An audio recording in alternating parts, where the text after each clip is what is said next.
के लिए रैलियां जो हैं वो निकाली हैं।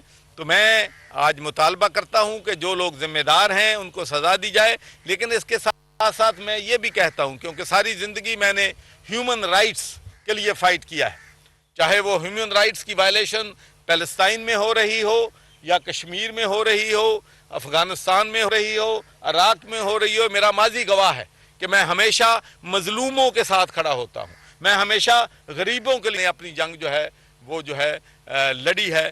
तो जो लोग गुनाहगार हैं उनको सजा मिलनी चाहिए, जो लोग गुनाहगार नहीं हैं, जो लोग इनोसेंट हैं, जो इस जलाओ घराव में मुलव्वस थे, हम समझते हैं कि उनके खिलाफ किसी किस्म की भी कार्रवाई जो है वो नहीं होनी चाहिए।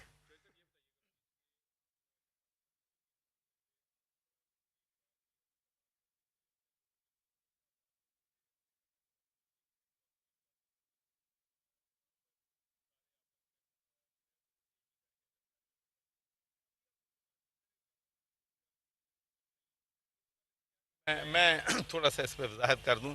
देखें, पहली बात तो ये है कि पूरा पाकिस्तान जानता है कि मैं लोगों के साथ, जमातों के साथ उस वक़्त खड़ा होता हूं जब वो मुश्किल में होते हैं। पूरा पाकिस्तान जानता है कि जब मोहतरमा बेनज़ीर भुट्टो शहीद एग्ज़ाइल में थी तो मैंने जमहूरियत की बहाली के लिए दिन रात जद्दोजहद की थी। यूरोप तक, मेंबर्स ऑफ पार्लियामेंट तक मैंने ज़ियाउल हक के ख़िलाफ़ भरपूर कंपेन जो है वो चलाई। उसके बाद मियाँ नवाज शरीफ साहब और शहबाज शरीफ साहब जब डिफ़िकल्टी में थे तो मैंने उनका भी, हालांकि जनरल मुशर्रफ साहब बहुत मजबूत कैंडिडेट थे, तो जब मार्शल लॉ आया था तो मैं रिक्वेस्ट करके सबसे पहले नवाज शरीफ साहब को इस्लामाबाद में मिला था, जबकि मेरा पहला आदमी था जो उनसे मिला। तो उसके बाद मुशर्रफ, उसके बाद इक़्तिदार में आए।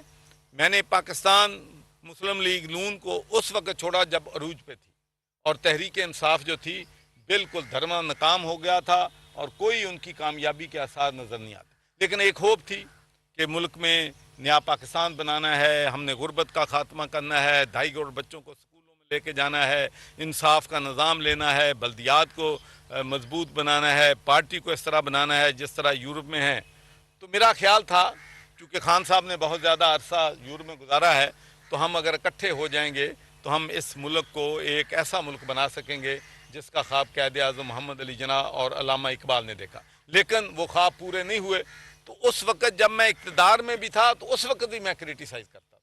फिर मैंने ये जमात भी उस वक़्त छोड़ी जब पीक पे थी, और चौधरी शुजा हुसैन साहब के साथ मैं उस वक़्त शामिल हुआ हूँ जब 10 MPA उनको छोड़ के जा चुके थे, परवेज़ अलाई छोड़ के जा चुके थे, कामल आगा छोड़ के जा चुके थे। लेकिन जो आपने विरासत के लिहाज से बात की है वो मैं यहाँ करेक्ट करना चाहता हूँ।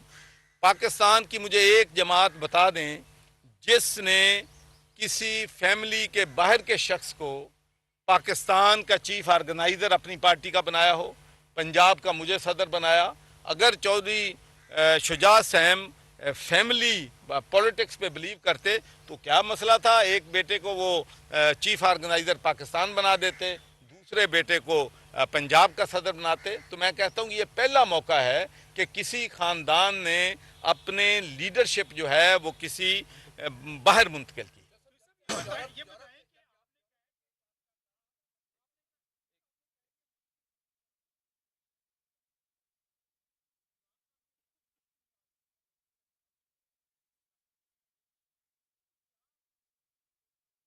देखें, मैं तो सबसे पहले कहा है कि लोग कहते हैं कि जी उनकी पार्टी पे पाबंदी लगाए। मैं पहला पॉलिटिशियन हूँ जिसने कहा है कि किसी भी सियासी जमात जो है उस पर पाबंदी जो है वो नहीं लगनी चाहिए। मैं तो ब्रिटिश नेशनल पार्टी जिसने मेरे मुकाबले में इलेक्शन लड़ा था, जो कहती थी कि तमाम जो पाकिस्तानी हैं इनके कारोबार पे कब्ज़े कर लेने चाहिए और इनको मुल्क से बाहर निकालना चाहिए। बल्कि ब्रिटिश नेशनल पार्टी में ये भी लिखा था कि किल ऑल दी मुस्लिम और स्टार्ट विद मोहम्मद सरवर।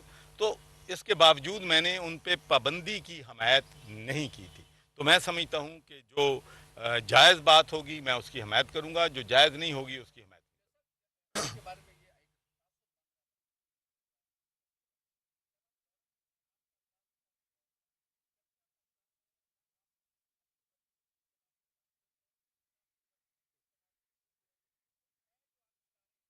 देखें, पहली बात तो ये है जब मैं मुस्लिम लीग नून का उन्होंने मुझे गवर्नर बनाया था तो उस वक्त तो तारें मेरा ख्याल आप भी मानते हैं नहीं होंगी।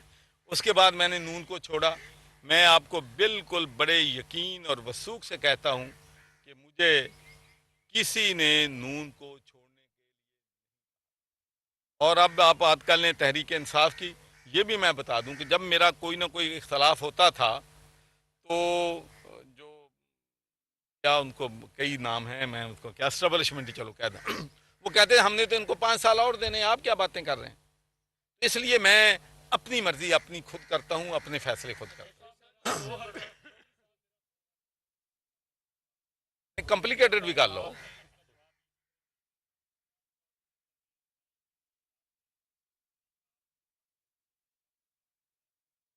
मेरा ख्याल इसका जवाब शाफे साहब दें तो बेहतर। देखो फैमिली में नहीं इंटरफियर करना चाहिए। ख़ानदानी तौर पर जो आपका सवाल है ना, मैं समझता हूँ कि ख़ानदानी तौर पर अगर वो आना चाहें तो मोस्ट वेलकम। मगर जहाँ सियासी बात है, अगर वो छोड़ते हैं, डिसाइड करते हैं कि पीटीआई छोड़नी है, तो बेहतर यही है कि उनके लिए कि वो अपनी एक अलहदा सेपरेट जमात बनाएं, वो ज़्यादा बेहतर होगा। बेहतर तो यही है।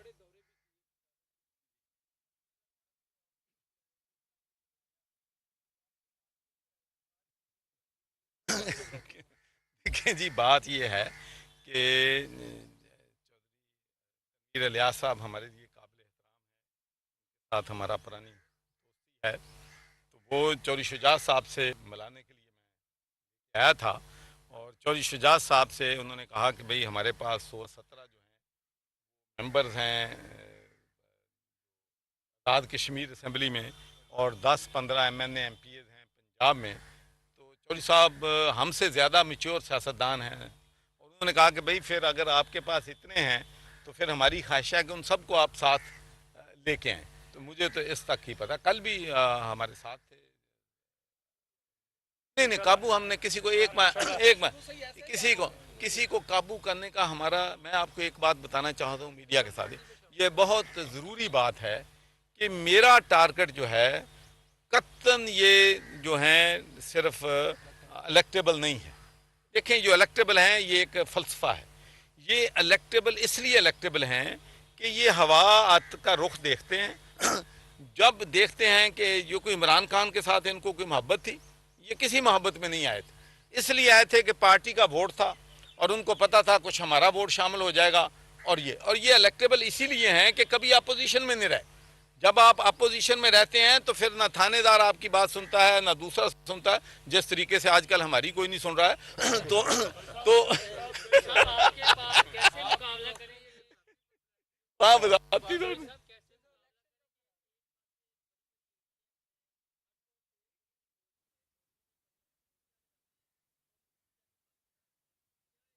देखिए मैं